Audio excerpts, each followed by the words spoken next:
bruises, scrapes, burns. Just some of the afflictions that befall our loved ones on the daily. Sometimes they're really not that serious, but the screams and tears say otherwise.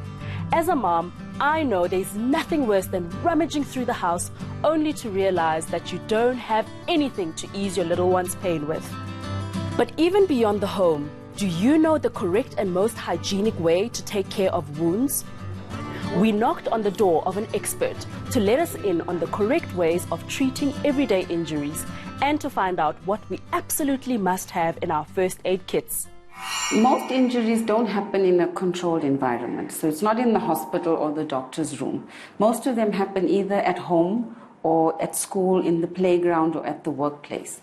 So the people who need to be able to respond to that initial injury are parents, grandparents, teachers, coaches, and primary caregivers.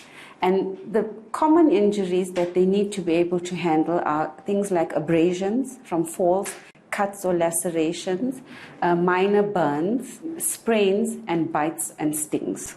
Hygiene is very important because what the caregiver needs to do, if possible, is always wash their hands thoroughly, so not to spread more infection. Always try and disinfect the area that is injured and to keep the environment as clean as possible.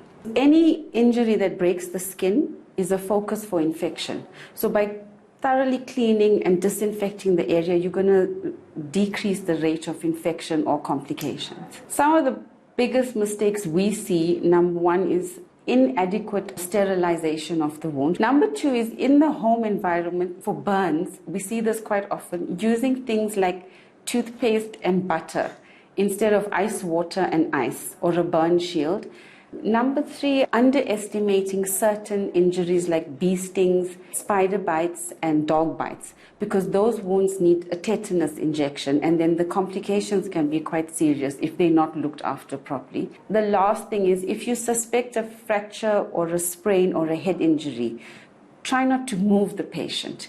In that panic, you want to do as much as you can, but if it's a fall or, you think that a joint or a bone could be damaged, try to immobilize the patient and call somebody to help. If you have just a decent, simple kit, you can attend to most common injuries and you can really change the outcome of that injury if you can handle it properly in the first instance. First aid kits don't need to be expensive or complicated. The 5 basic things you need are a disinfectant or antiseptic for cleaning and simple dressings like plasters, bandages, gauze, and crepe, an antihistamine cream in terms of stings and bites, and ideally you would have something to immobilize a splint. And you can do a makeshift. You don't need to have a professional implement. Cleaning, sterilization, absolutely important. Number 2 is don't panic.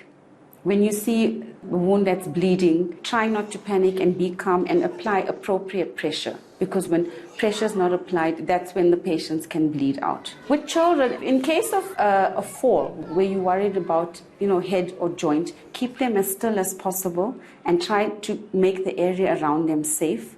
If it's an open wound or an abrasion or a cut, try and disinfect and keep pressure on it to stop the bleeding, and try to keep the child calm at all times, because often in their panic they will worsen the injury.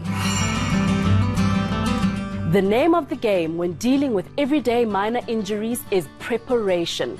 Whether at home, at work, or when you're on the road, make sure you have an emergency first aid kit and basic hygiene products handy for those unexpected cuts, scrapes, and bruises. Also, remember that good hygiene practices for you as the caregiver matters most when you're treating the wounds of others. Until next time, I'm Letsogo Zulu.